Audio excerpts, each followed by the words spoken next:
And the rock, Doña Venancia, Tabel moving up by the rail. Then comes Midnight Meat, followed by Sing Lorky, followed by Extra Extra.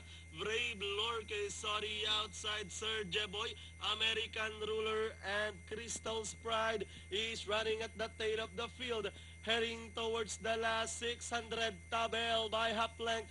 Doña Venancia is sorry outside, seeing Lorquis racing in third as they race towards the last 450. Tabel by the rail, Doña Venancia is sorry outside, seeing Lorque coming closer in third. Extra Extra is in for us, they race to the last 450.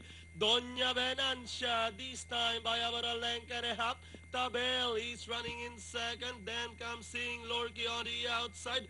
Moving up, Extra Extra, Brave Lorque is by the rail.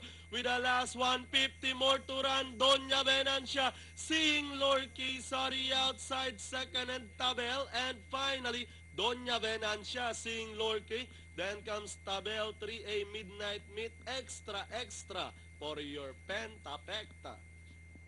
Wow.